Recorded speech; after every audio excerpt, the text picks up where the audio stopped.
It was an ordinary Thursday evening, poised to turn into something quite extraordinary. Joyce, my wife, and I were in the kitchen, a space where we often found ourselves together preparing dinner. She was delicately mincing an onion while I busied myself slicing cheese and dicing ham for our omelets when she uttered words that halted my hands mid-task.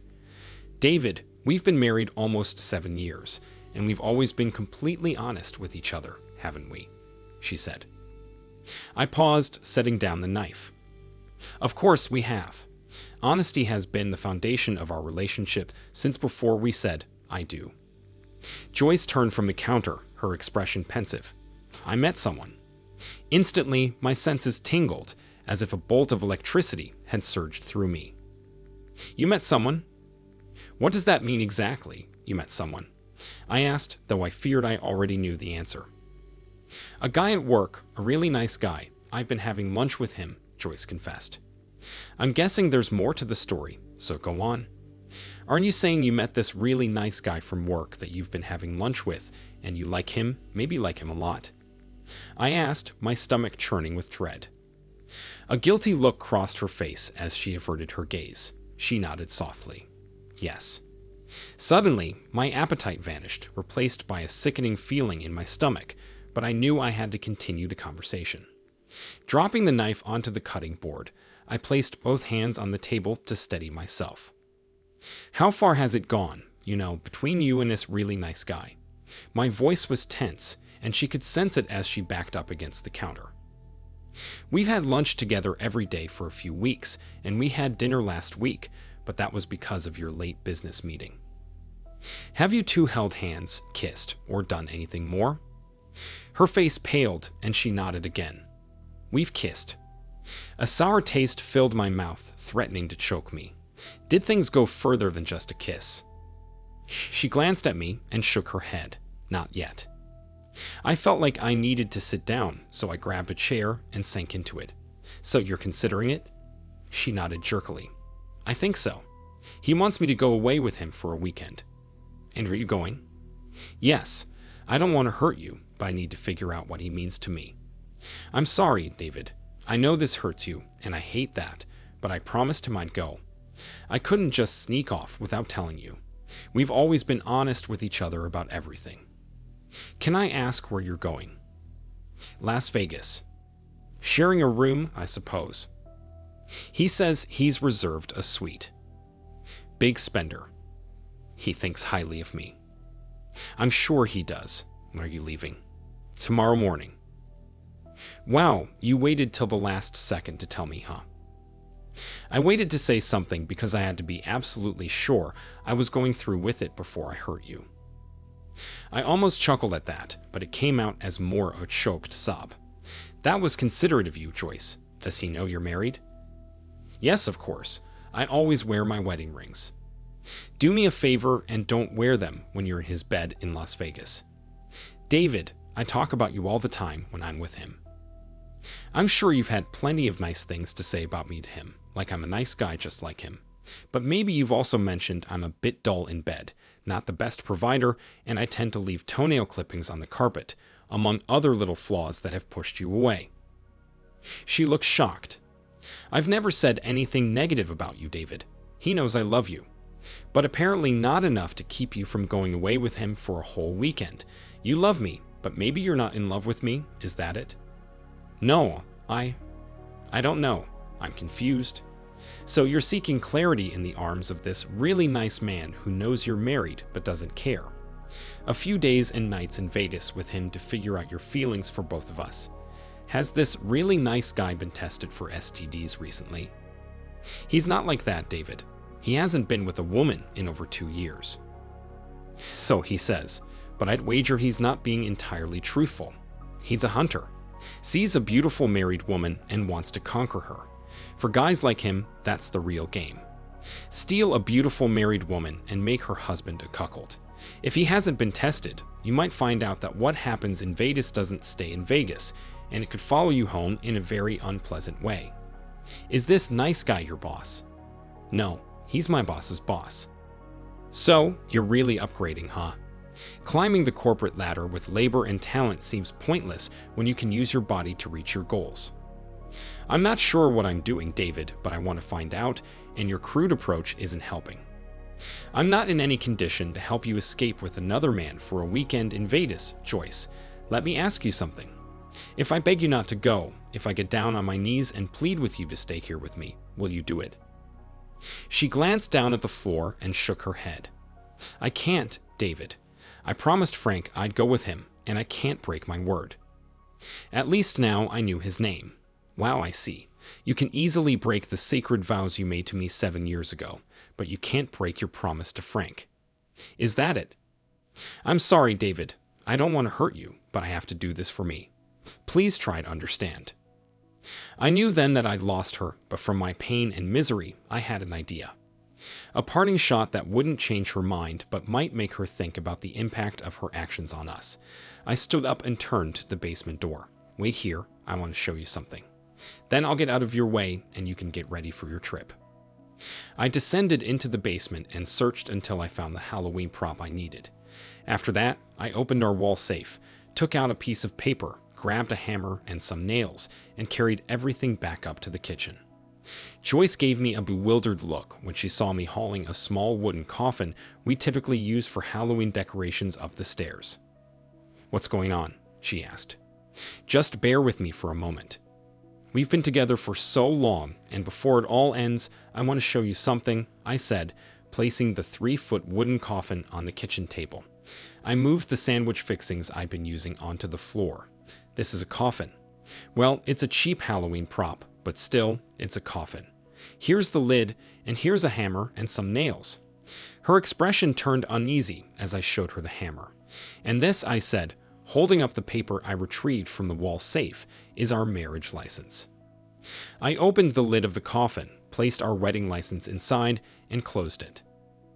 David, what in the world are you doing? Put our marriage license back where you found it, Joyce said, her voice rising in alarm. Why, Joyce? It doesn't hold any significance anymore.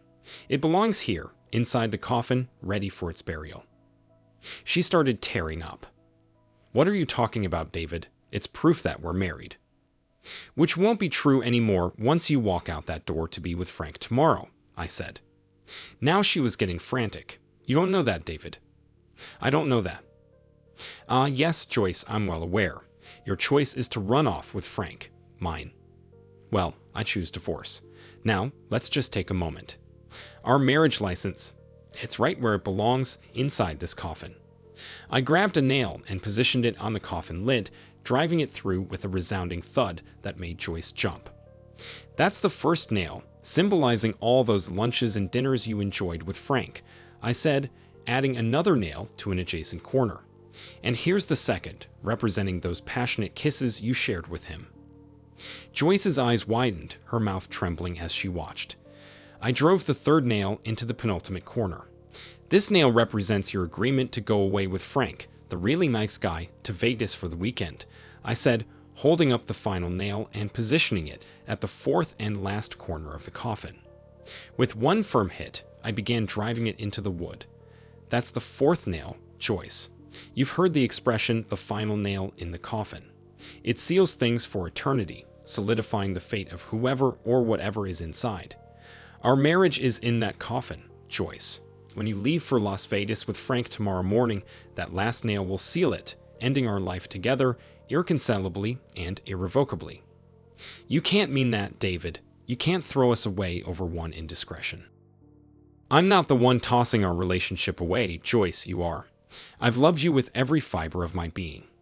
You're the most beautiful, captivating woman I've ever known, and it's been an honor and joy to call you my wife for the past 7 years. No, I'm not the one ending things here. If I could, I'd climb into that coffin with our marriage certificate and be buried alongside it. And just to satisfy my curiosity, to plunge the knife deeper into my heart, let me ask, if I checked the luggage you're packing, would I find some lingerie and maybe a negligee you bought just for this occasion? Joyce didn't answer, tears silently streaming down her face, but her expression said it all. That's what I thought. I'm leaving now. I don't want to witness your final act of betrayal. I'll come back to collect what I need for the next couple of weeks after you've left with Frank. While you're in Vegas, though I suspect you'll be too occupied warming Frank's bed to think of anything else, you might want to consider what items in the house you'd like to keep. I won't be here when you return, but my lawyer will be in touch in the next week or two."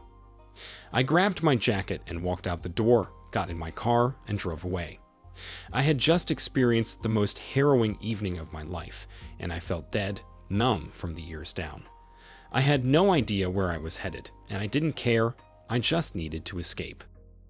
Part 2. Knowing I couldn't stomach anything, I sought out a Motel 6 on the far side of town from the airport. I wanted to avoid the temptation of hanging around the departure area, curious about Frank, the seemingly nice guy. In the end, it didn't matter. He had won, or perhaps I had lost. My phone buzzed a few times, Joyce's name flashing on the caller ID, but I ignored it. I didn't want to hear her justifications for abandoning what I had always believed was a wonderful marriage. I slept fitfully, thoughts of them together plaguing my mind. How foolish I had been to think I could keep her forever. Early the next morning, I showered, put on the same clothes, and went to the nearest Denny's for coffee and toast, all I felt I could manage. Despite my efforts to push thoughts of Joyce aside, I found myself unable to escape them.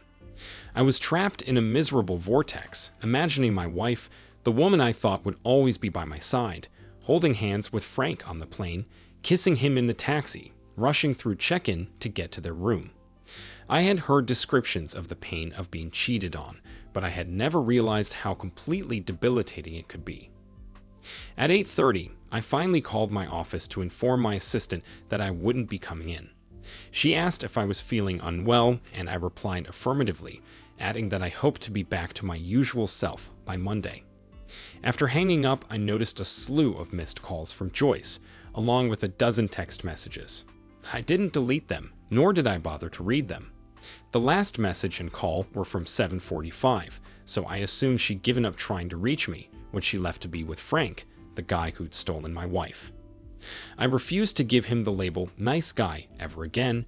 He was far from it. Revenge on him was inevitable. I just needed the right moment. To err on the side of caution, I waited until 10:30 to return home and gather what I needed for my new life as a single man. As I pulled into the driveway and opened the garage door, I saw that Joyce's car was missing.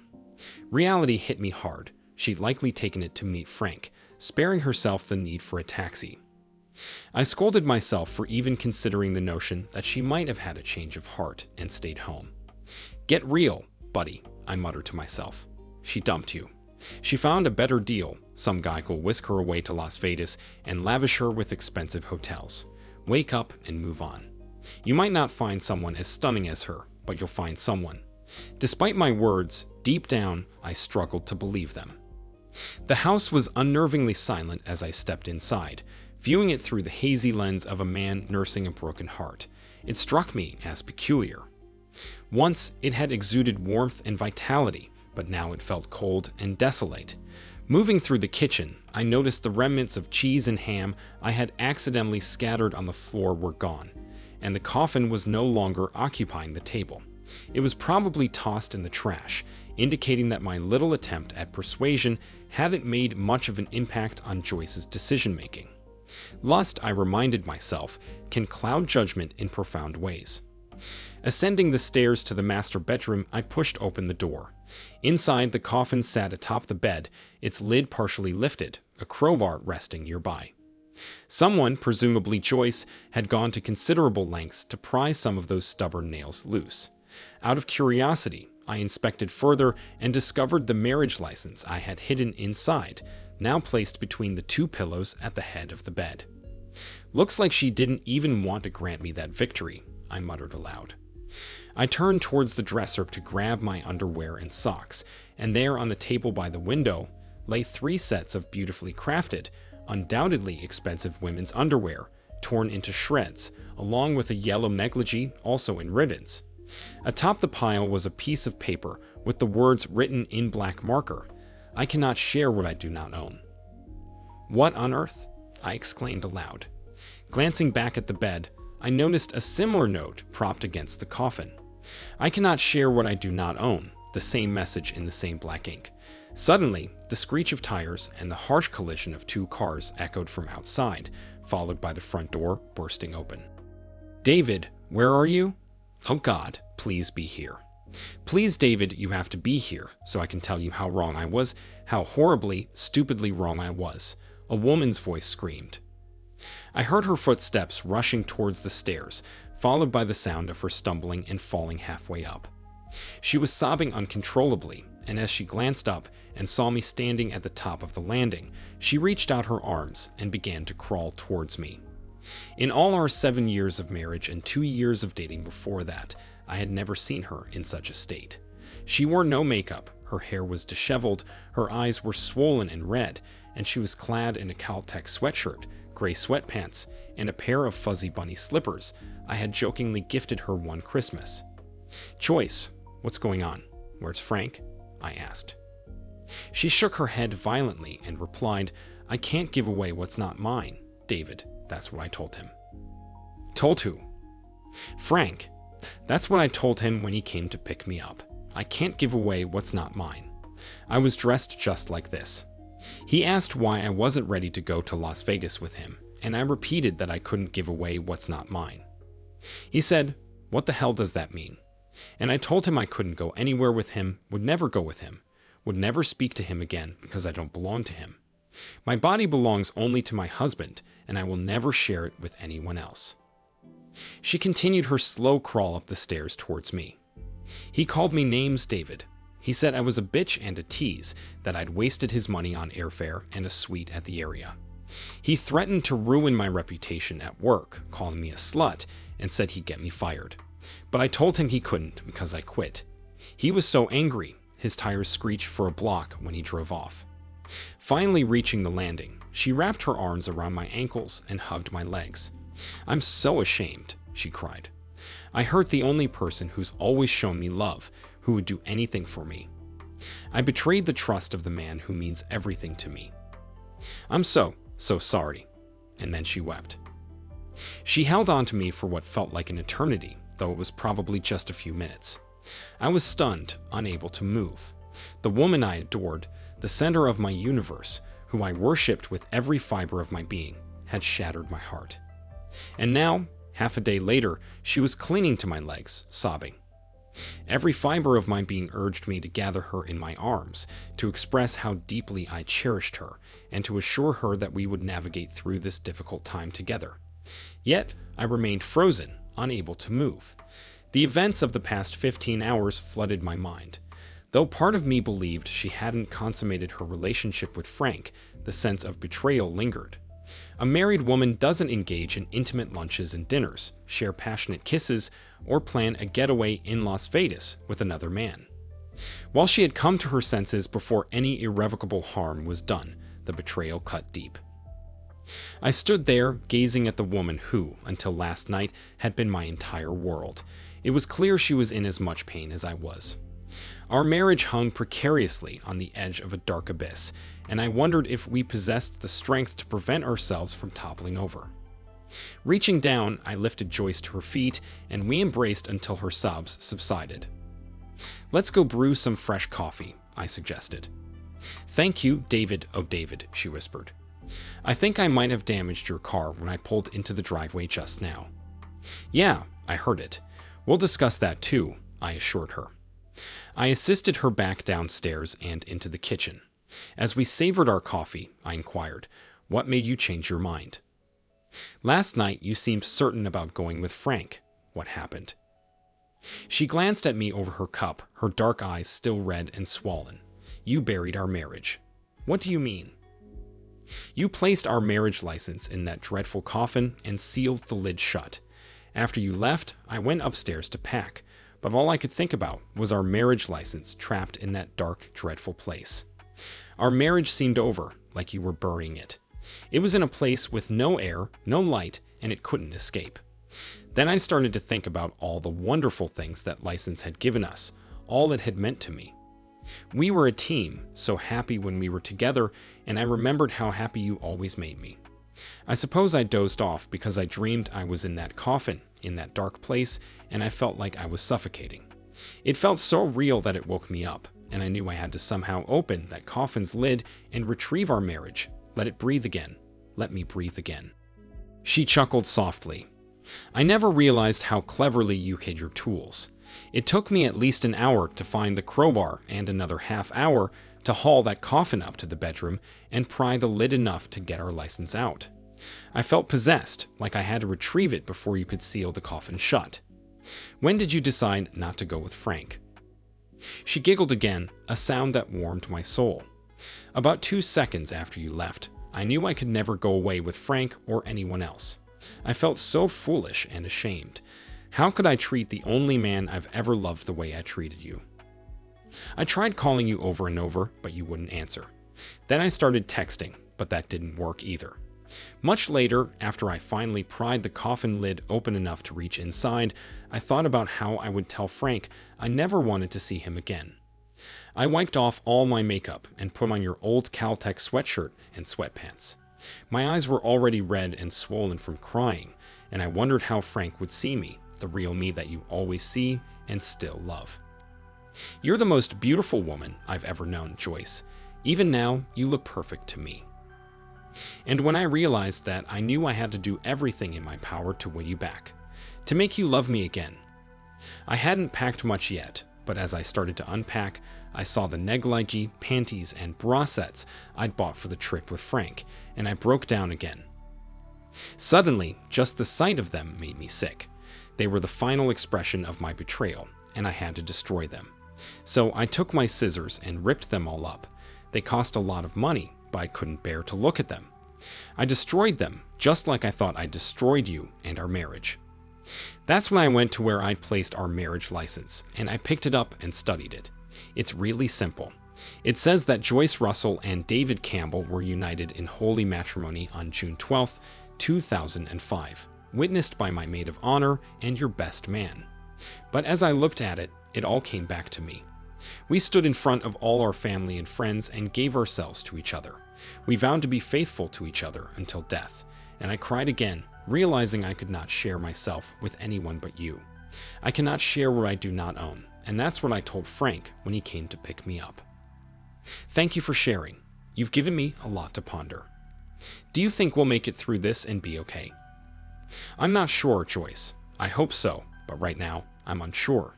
You nearly broke me last night. I've never experienced pain like that before. I felt so betrayed, so alone, so helpless. Can you imagine knowing that the one person you love above all others, the one you've always trusted implicitly, is choosing someone else over you? Tears welled up in her eyes again. Oh, David, I'm so sorry. I was out of my mind. I'd do anything to make it right, even die if that would help. Dying definitely wouldn't help. I want you alive and healthy, and more than anything, I want to trust you again. Fortunately, it won't be as difficult as it could be because, as you pointed out, we've always been honest with each other, even last night when you told me how you thought you felt. How I thought I felt, David. How you thought you felt. So, what now, Joyce? I'm not sure about you, but I didn't sleep well last night, and if it's all right with you, I'd like to have you with me in bed. I'm not sure. It might be too soon for that. We don't have to do anything, David. I just want to feel you next to me, where only you belong. Her dark eyes pleaded with me so earnestly that I couldn't resist. Okay, but no funny business, Joyce. I'm still upset with you. A small smile tugged at the corners of her mouth. Anything you say, darling, she replied, crossing her heart as she took my arm and led me up the stairs to our room. Absolutely no funny business. Epilogue. For a couple of months, things were precarious. No matter how hard I tried, there were moments when that night would haunt me, leaving me moody. Joyce seemed to sense those times and would smother me with love until she was the only thing on my mind. She eventually quit her job. When her boss and HR asked why, she told them. Though embarrassed, she needed to get it off her chest. Not surprisingly, HR informed her that Frank, a seemingly nice guy, had 3 harassment complaints against him. In short, he lost his job and references. Joyce was allowed to keep her job and was even given a substantial sum of money in exchange for not suing the company. She stayed for about 6 months as we discovered we were about to become parents. Life goes on. Sometimes you have to give a person a second chance to make things right, even though most will disagree with me. Thank you for watching this video to the end. If you liked it, please like it and subscribe to the channel. See you soon.